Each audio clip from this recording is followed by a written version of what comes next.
नमस्कार, स्वागत है आपका। आपके साथ मैं हूं अमृता चौरसिया। दिन भर की तमाम बड़ी खबरों पर नजर डालेंगे। शुरुआत करते हैं हेडलाइंस से। बैंकों की इजाजत के बिना सीबीआई किसी केस में नहीं करेगी दखल। सरकारी बैंकों के साथ बैठक में वित्त मंत्री निर्मला सीतारमण ने दिलाया भरोसा। बैंकों को दर्ज सतर्कता संबंधी मामलों को जल्द निपटाने का निर्देश। अधिसूचित पेमेंट मोड में 1 जनवरी 2020 से नहीं लगेगा एमडीआर शुल्क।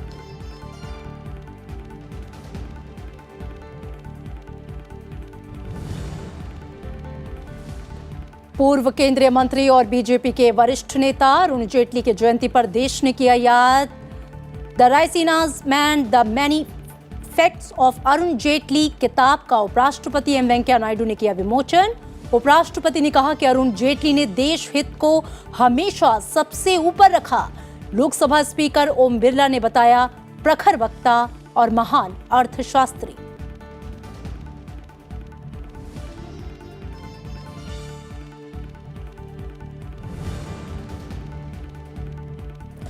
सभापति एम वेंकैया नायडू ने जारी किया राज्यसभा का साल 2020 का कैलेंडर। गांधी जी की शिक्षा को बनाया गया है केंद्र बिंदु। हर महीने के पन्ने पर बापू का एक खास संदेश है अंकित। सभापति ने कहा महात्मा गांधी के विचार मौजूदा समय में और ज्यादा प्रासंगिक।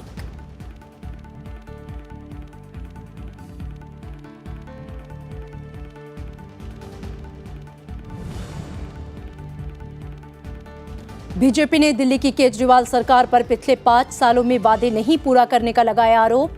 जनता की ओर से पार्टी की जारी चार्जशीट में आयुष्मान भारत का लाभ लोगों तक नहीं पहुंचाने, अनधिकृत कॉलोनियों की अनदेखी करने और साफ पानी प्रदूषण के मुद्दे पर नाकामी का दावा। मुख्यमंत्री अरविंद केजरीवाल ने कहा अच्छे सुझावों पर करेंगे अमल।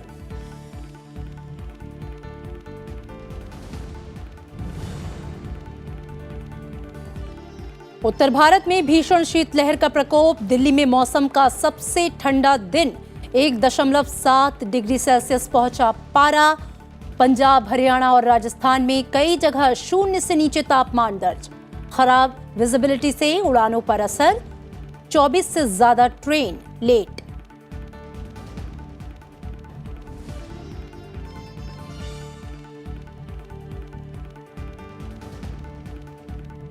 वित्त मंत्री निर्मला सीतारमण ने आज सरकारी बैंक प्रमुखों के साथ समीक्षा बैठक की। वित्त मंत्री ने जांच एजेंसियों को लेकर बैंक अधिकारियों के मन में डर को दूर करते हुए कहा कि सोच समझकर फैसले लेने वाले डरे नहीं। उन्होंने कहा कि बैंकों की इजाजत के बिना सीबीआई का किसी केस में दखल नहीं होगा। साथ ही उन्होंने बैंकों को निर्देश दिया कि वो भ्रष्टाचार को लेकर उनके अधिकारियों के खिलाफ दर्ज सतर्कता संबंधी मामलों का जल्द से जल्द निपटान करें। साथ ही वित्त मंत्री 1 जनवरी 2020 से मर्चेंट डिस्काउंट रेट यानी कि एमडीआर के तहत शुल्क नहीं लगने को अधिसूचित करने की बात भी कही। वित्त मंत्री निर्मला सीतारमण ने शनिवार को सरकारी बैंकों के प्रबंध निदेशकों और मुख्य कार्यकारी अधिकारियों के साथ बैठक की। इस बैठक में सीबीआई निदेशक भी मौजूद रहे। बैठक के दौरान वित्त मंत्री ने बैंक अधिकारियों से कहा कि उन्हें जांच एजेंसियों से किसी भी तरह की चिंता करने की जरूरत नहीं है और सीबीआई अपनी ओर से किसी मामले की जांच की पहल नहीं करेगी। One of the decisions taken in the presence of the CBI director and which came as a pleasant point of agreement for the banks also was in the next few months CBI will hold more than a couple of meetings with all the banks, various levels of officers to explain to them what exactly they do after receiving from the banks. No case whatsoever involving the banks goes to the CBI without the banks themselves deciding to send it here. There is no suo motu case which the CBI takes against a bank. Banks have an internal committee which look at fraudulent practices in certain accounts or certain cases, and they have well-defined protocols for it. And when the bank's internal committees decide, only then it goes for information to the Reserve Bank, Post that, it gets referred to the CBI. And these are for 5 crores or more, 3 crores or more suspicious fraudulent cases. वित्त मंत्री ने कहा कि बैंकों को बेवजह की परेशानी न हो, इसके लिए वो ईडी, डीआरआई, आयकर और सीमा शुल्क विभाग के साथ भी बैठक करेंगी। वित्त मंत्री ने बैंकों को निर्देश दिया कि वो भ्रष्टाचार को लेकर उनके अधिकारियों के खिलाफ दर्ज सतर्कता संबंधी मामलों का जल्द से जल्द निपटान करें। Over several years, let's be clear, not yesterday, not last year, not just 2 years ago, over several years, there has been an accumulation of vigilance cases within the bank, which the banks have to take a call on, but they've kept it as it is without either closing them or further taking them for action. They're just lying there without a decision being taken within the banks. We have now very clearly given a clear instruction to the banks that they shall go back, form committees with general manager level officials, look at all the cases which have been pending, vigilance cases, which have just remained without decision, and either take a call that it should be further pursued, or with the time and everything else also looked into, either take a call to close them or take a call to further pursue them. वित्त मंत्री निर्मला सीतारमण ने बताया कि जिन payment mode को 1 जनवरी 2020 से अधिसूचित किया जाएगा, उन पर पेमेंट डिस्काउंट यानी एमडीआर के तहत शुल्क नहीं लगेगा। We shall now notify those payment modes which shall not any longer then charge MDR. So that notification was due from 1st November. After extensive consultation with stakeholders, banks and so on, I'm happy to say that announcement which was made in the budget will see the notification coming on 1st January 2020, whereby those modes which are getting notified will not have charges under the MDR being levied on them. वहीं वित्त सचिव ने कहा कि 13 सरकारी bank मुनाफे में आ गए हैं। एनपीए में कमी आई है। निजी बैंकों समेत सभी बैंकों ने एनसीएलटी के प्रावधानों के तहत 2,80,000 करोड़ रुपए की वसूली की है। The public sector banks have really shown improvements. As against 19 public sector banks being in losses in FY18, 13 have come to profit in the current year of so far. You are also aware that you have also read it in the RBI report that their gross NPAs are reducing. Public sector banks also, it has come down to 7.27, and the provision coverage ratio is also at the all-time high, which is 76.6%. इस मौके पर बैंकों में फंसी property को बेचने के लिए ई विक्रय प्लेटफॉर्म की शुरुआत की गई। ई विक्रय प्लेटफॉर्म पर रिजर्व प्राइस के साथ 35,000 प्रॉपर्टीज की लिस्टिंग की जाएगी। बैठक में बैंकों के आउटरीच प्रोग्राम की समीक्षा भी की गई। Bureau report, Rajya Sabha TV.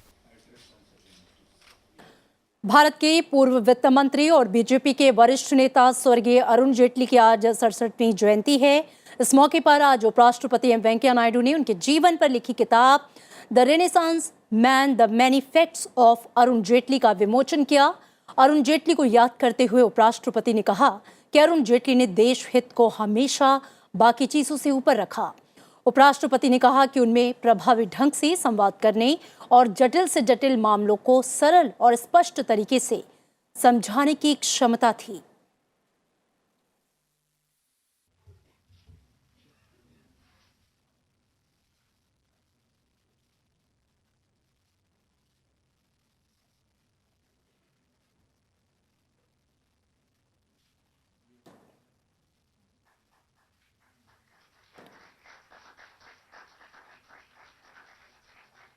Short span, I have lost two of my closest friends, Sri Arun Jetli and Srimati Sushma Swaraj.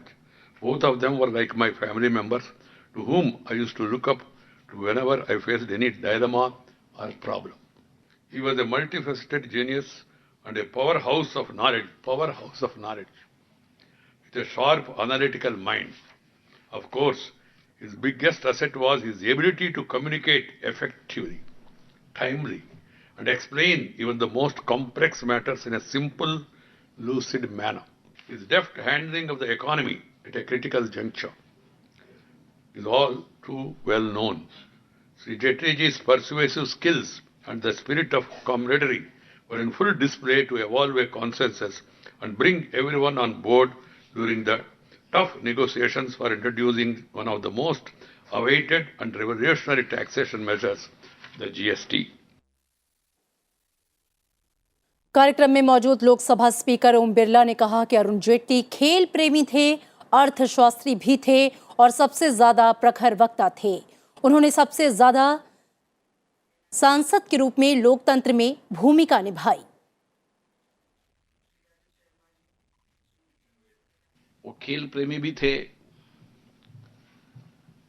अर्थशास्त्री भी थे और विशेष रूप से उन्होंने जीवन भर एक सांसद के रूप में एक लोकतंत्र की अटूट आस्था विश्वास के साथ उन्होंने संसद में एक भूमिका निभाई और संसद के अंदर जब सांसद थे तब भी, जब प्रतिपक्ष के नेता थे उस समय भी और सरकार में मंत्री थे तब भी, जिस समय जैसी संसद में स्थिति होती थी, एक प्रखर वक्ता के रूप में एक सार्वगर्भित तरीके से, एक तर्क से अपनी बात को रखते थे।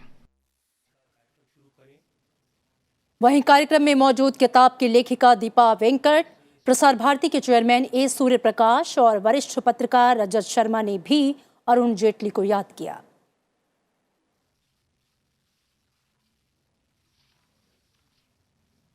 He was truly a Renaissance man, a multifaceted genius who dreamt of a resurgent India and who handled with equal felicity the turbulent waters of politics and the complexities of the legal cases. He wore many hats, including that of a cricket administrator. India didn't have a politician like Arun Jaitley, gifted as he was with the unique ability to transcend domains, politics, business, economy, law, justice, governance, media, culture, arts, and society. His scholarship was secular in the sense that he could speak with authority on any subject. He had the ability to navigate complex and controversial issues, often laced with ideology, and to make a virtue of them. His universal appeal won him friends across the political divide, and that's the reason his affable integrity and commitment to the India growth story. एक किताब में उनके जीवन को समेट पाना आसान काम नहीं था। हर्षा जी ने और दीपा जी ने उन पर जितने आर्टिकल लिखे गए अरुण जी के जाने के बाद उन सबको कंपाइल किया, जितने लोगों ने उन पर कमेंट किए उनको कंपाइल किया। हम जानते हैं कि अरुण जी के पास हर सवाल का जवाब होता था, लेकिन अरुण जी के सवालों का जवाब शायद किसी के पास नहीं होता था। और ये विचार इस किताब से निकल के आता, क्योंकि जिन लोगों ने लिखा ये वो लोग हैं जो अरुण जी को बहुत करीब से जानते थे। आज पूर्व केंद्रीय मंत्री और बीजेपी के वरिष्ठ नेता अरुण जेटली के जयंती के मौके पर देश भर में कई कार्यक्रमों का आयोजन किया गया। पूर्व वित्त मंत्री और दिवंगत बीजेपी नेता अरुण जेटली की बिहार में प्रतिमा लगाई गई। पटना में उनकी जयंती के मौके पर आज मुख्यमंत्री नीतीश कुमार ने उनकी प्रतिमा का अनावरण किया। मुख्यमंत्री जी के करकमलों द्वारा अरुण जेटली के प्रतिमा का अनावरण किया जाए।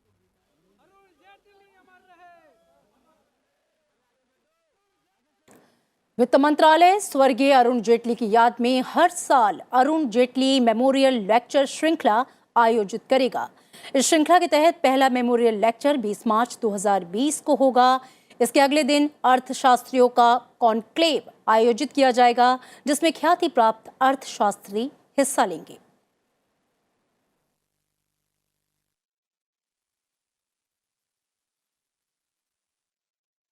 संसद भवन में राष्ट्रपिता महात्मा गांधी की शिक्षाओं को केंद्र में रखकर राज्यसभा का 2020 का कैलेंडर 28 दिसंबर को जारी हुआ।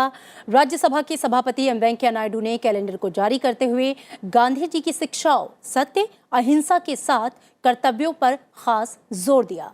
इस मौके पर राज्यसभा के उपसभापति हरिवंश, नेता सदन थावरचंद गहलोत, संसदीय कार्य राज्य मंत्री मुरलीधरन और वाइस चेयरमैन पैनल के सदस्य सुखेंदु शेखर राय और सत्यनारायण जाटिया और राज्यसभा के महासचिव देश दीपक वर्मा मौजूद रहे। राज्यसभा सचिवालय की ओर से जारी 2020 का कैलेंडर बेहद खास है। बीते दोनों सालों में जो कैलेंडर जारी हुए उसे काफी सराहना मिली थी।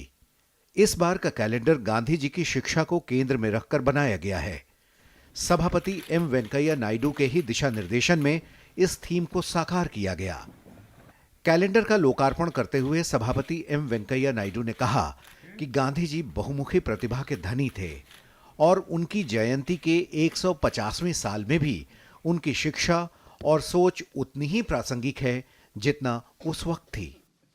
His message is timeless and not limited to a calendar year, but as a small tribute from our side, from the Rajya Sabha, through our calendar, we wanted to convey to the present generation, younger generation particularly, the life and message and teachings and preachings of Mahatma Gandhi.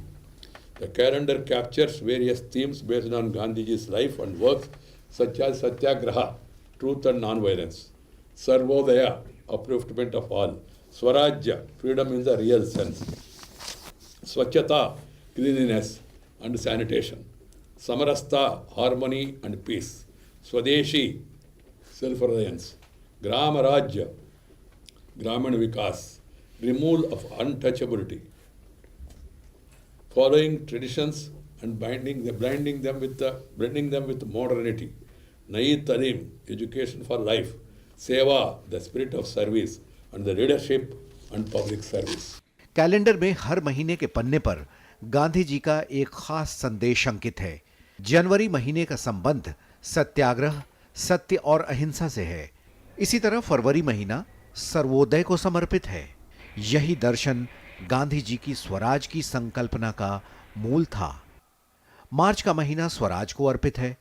Gandhi ji की स्वराज की अवधारणा महज स्वतंत्रता तक सीमित नहीं थी, दायित्वों पर उनका खास फोकस था। Gandhi ji placed a greater emphasis on duties. He believed that rights and duties were the two sides of the same coin. He said, and I quote, the true source of right is duty. इसी तरह अप्रैल महीना स्वच्छता पर केंद्रित है। साफ सफाई और स्वच्छता के लिए गांधी जी ने अनूठा संघर्ष किया। कैलेंडर का लोकार्पण करते हुए सभापति एम वेंकैया नायडू ने स्वच्छ भारत अभियान को इसी कड़ी का विस्तार और जन आंदोलन बताया। राज्यसभा के कैलेंडर में मई का महीना समरसता पर केंद्रित है। कैलेंडर में जून का महीना स्वदेशी पर केंद्रित है। गांधी जी के आत्मनिर्भरता के विचारों का ही विस्तार स्वदेशी आंदोलन था। जुलाई महीना ग्राम राज्य और ग्रामोत्थान पर केंद्रित है। अगस्त माह का केंद्र बिंदु छुआछूत को मिटाना है। राज्यसभा कैलेंडर में सितंबर का महीना परंपरा और आधुनिकता पर केंद्रित है। दुनिया भर के श्रेष्ठ विचारों को स्वीकार और अंगीकार करने के बावजूद भारतीय मूल्यों में उनका दृढ़ विश्वास था। कैलेंडर में अक्टूबर महीने का फोकस नई तालीम है, जो गांधी जी के 18 प्रमुख रचनात्मक कार्यक्रमों में अहम रही। इसमें व्यावहारिक कौशल केंद्रीय भूमिका में है। वहीं नवंबर का महीना सेवा पर केंद्रित है। इसी तरह दिसंबर का महीना नेतृत्व और लोक सेवा पर है। This year we have, under the kind guidance of Honorable Chairman, we have selected a very important theme. As you are aware that this is the 150th birth centenary of Mahatma Gandhi ji. So now there is a calendar which has basically captures the ideas of his values for life and his idea of the country, idea of India. This has been captured in the calendar. पिछले लगातार 3 सालों से राज्यसभा का calendar चर्चा में रहा है। 2018 के इसके कैलेंडर में भारतीय संसद को संबोधित करने वाले शीर्ष 12 विश्व नेताओं को शामिल किया गया था। अरविंद कुमार सिंह, राज्यसभा टीवी। बीजेपी ने आज दिल्ली में आम आदमी पार्टी सरकार के खिलाफ जनता का आरोप पत्र जारी किया। इस आरोप पत्र में उन वादों का जिक्र किया गया जो दिल्ली सरकार की ओर से किए गए थे लेकिन कभी पूरे नहीं किए गए। आरोप पत्र में इसका बाकायदा लेखा जोखा दिया गया है। बीजेपी की ओर से शनिवार को दिल्ली में केंद्रीय मंत्री डॉक्टर हर्षवर्धन ने दिल्ली सरकार के खिलाफ आरोप पत्र जारी किया। उन्होंने नागरिकता संशोधन कानून की तरफ इशारा करते हुए कहा कि लोगों को खुलेआम भड़काकर केजरीवाल सरकार ने दिल्ली को जलाने की साजिश की है। साथ ही साफ पानी का वादा भी पूरा नहीं किया गया। आयुष्मान भारत से भी दिल्ली को वंचित रखा गया है। साथ ही केजरीवाल सरकार ने अनाधिकृत कॉलोनियों का एक भी नक्शा नहीं बनाया, इसीलिए केंद्र सरकार ने इसे अपने हाथ में लिया। प्रदूषण को खत्म करने के लिए प्यूरीफायर भी नहीं लगाए गए। साथ ही केजरीवाल सरकार ने अस्पतालों में 30,000 बेड लगाने का जो वादा किया था उसे तो पूरा नहीं किया गया, बल्कि अस्पतालों में मौजूदा बेड्स की संख्या भी 200 कम हो गई। जहां 70 में से 67 सीटें जीते थे, वहां 70 में से 65 सीटों पर तो हमने उनको बुरी तरीके से हराया है। और इसीलिए मैंने बार बार कहा कि ये 5 महीने से जो अचानक घोषणाएं कर रहे हैं, करोड़ों रुपए के एडवर्टाइजमेंट दे रहे हैं, तो दिल्ली के लोग ये फैसला करें कि उनको 5 साल का ईमानदारी से काम करने वाला और लोगों के हितों की ईमानदारी से रक्षा करने वाला, या उनको 5 महीने की ये जो एक्टर वाली और झूठी वाली और जो पब्लिसिटी करने वाली और लोगों को जो है गुमराह करने वाली सरकार चाहिए। इधर कांग्रेस ने भी बीजेपी से सवाल पूछा है कि केंद्र सरकार ने अर्थव्यवस्था को ठीक क्यों नहीं किया, बेरोजगारी जैसी समस्या का समाधान क्यों नहीं किया गया, साथ ही महिला सुरक्षा के लिए सरकार ने क्या किया। कांग्रेस पार्टी बार बार वही 3 प्रश्न पूछ रही है। वही 3 प्रश्न जनता के दिमाग को बार बार उद्वेलित कर रहे हैं, आक्रोशित कर रहे हैं। वो प्रश्न क्या है? अर्थव्यवस्था को आपने चौपट क्यों किया? 45 साल का रिकॉर्ड बेरोजगारी का आपने क्यों तोड़ा? महिला सुरक्षा की यह हालत कैसे बनी? ये 3 प्रश्न हैं। दिल्ली के मुख्यमंत्री अरविंद केजरीवाल ने भी ट्वीट कर बीजेपी के आरोप पत्र पर कहा कि वो इसे पढ़ेंगे और जो भी अच्छे सुझाव होंगे वो उन्हें अगले 5 साल में लागू करेंगे। साथ ही उप मुख्यमंत्री मनीष सिसोदिया ने प्रेस वार्ता कर बीजेपी के आरोपों को खारिज किया है। ना तो दिल्ली के चुनाव के लिए कोई मुद्दा है, ना चेहरा है, ना कोई काम है। मुद्दे पे आ जाएं, चेहरों पे आ जाएं, लीडरशिप पे आ जाएं। आज अरविंद केजरीवाल जी के सामने भारतीय जनता पार्टी का कौन सा दिल्ली का लीडर खड़ा होता है? बताएं मुख्यमंत्री के रूप में। कौन सा काम खड़ा होता है दिल्ली सरकार का? भारतीय जनता पार्टी अपने राज्यों से या अपने नगर निगम से काम निकाल के लाए ना, मुद्दा निकाल के लाए ना। कुछ भी अफवाह फैलाते रहिए, क्या फर्क पड़ता है। राजधानी दिल्ली में अगले साल फरवरी की शुरुआत में चुनाव कराए जा सकते हैं। अब सभी की नजरें दिल्ली विधानसभा चुनावों पर ही टिकी हुई है। दिल्ली का विधानसभा चुनाव नजदीक आ रहा है और जाहिर है भाजपा और अन्य विपक्षी दल एक दूसरे पर आरोप प्रत्यारोप लगाने में लगे हुए हैं। इस बार देखना ये है कि क्या भाजपा अपना परचम लहरा पाएगी या इस बार भी आम आदमी पार्टी दिल्ली में बनी रहेगी। कैमरा पर्सन अमित राज के साथ लीना शर्मा, राज्यसभा टीवी, दिल्ली। भारतीय राष्ट्रीय कांग्रेस का आज 135वां स्थापना दिवस है और इस अवसर पर दिल्ली स्थित अखिल भारतीय कांग्रेस कमेटी कार्यालय पर कांग्रेस अध्यक्ष सोनिया गांधी ने तिरंगा फहराया। इस मौके पर पूर्व प्रधानमंत्री मनमोहन सिंह, राहुल गांधी, पार्टी के वरिष्ठ नेता AK एंटनी, अहमद पटेल और कई अन्य नेता मौजूद थे।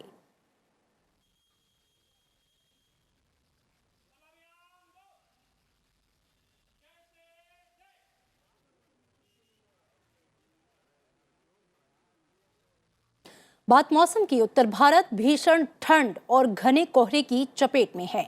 पहाड़ी राज्यों की तुलना में इस बार राजधानी दिल्ली में भी भयानक ठंड पड़ रही है। दिल्ली में ठंड ने पिछले 118 साल का रिकॉर्ड तोड़ दिया है। आज दिल्ली में तापमान 1.7 डिग्री तक दर्ज किया गया। वहीं सफदरजंग में तापमान 2.4 डिग्री दर्ज किया गया। पालम में तापमान 3.6 डिग्री रहा, लेकिन यहां जीरो विजिबिलिटी दर्ज की गई। कोहरे की वजह से रेल यातायात और हवाई उड़ानों पर असर पड़ा।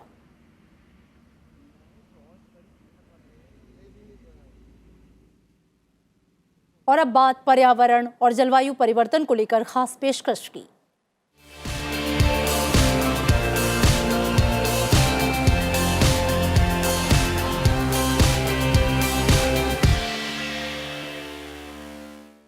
उत्तर भारत में इस साल बाढ़ से 1900 लोगों की मौत हो गई। 30 लाख से अधिक लोग विस्थापित हुए हैं।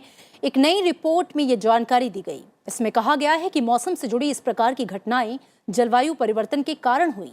ब्रिटेन के एक संगठन क्रिश्चियन एड की रिपोर्ट में 15 जलवायु संबंधित मौसम की घटनाओं की पहचान की गई है, जिसमें भारत और बांग्लादेश से टकराने वाला चक्रवात फोनी भी शामिल है। इसमें 79 लोग मारे गए और $8.1 बिलियन का नुकसान हुआ। चक्रवात की वजह से देश में करीब 1 करोड़ पेड़ उखड़ गए। वहीं उत्तर भारत में मॉनसून से अनेक हिस्सों में बाढ़ आई, जिससे 1900 लोग मारे गए। रिपोर्ट के मुताबिक दुनिया में तापमान 1 डिग्री सेल्सियस बढ़ा है। गर्म वातावरण अधिक जल वाष्प ग्रहण करता है।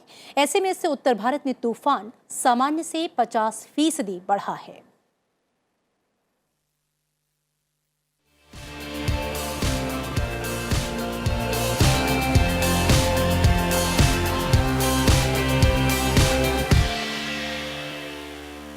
संयुक्त राष्ट्र महासभा ने साइबर अपराधों का मुकाबला करने के लिए नई अंतर्राष्ट्रीय संधि की प्रक्रिया शुरू करने के बारे में एक प्रस्ताव पारित किया। रूस की ओर से लाए गए इस प्रस्ताव के पक्ष में 79 और विरोध में 60 वोट पड़े। 33 देशों ने मतदान में हिस्सा लिया। प्रस्ताव में कहा गया है कि दुनिया के विभिन्न हिस्सों से प्रतिनिधियों की एक विशेषज्ञ समिति बनाई जाए, जो अपराध के इरादे से सूचना और संचार प्रौद्योगिकी के इस्तेमाल को रोकने के तौर तरीकों का मसौदा तैयार करेगी। इस समिति की बैठक अगले वर्ष अगस्त में होगी।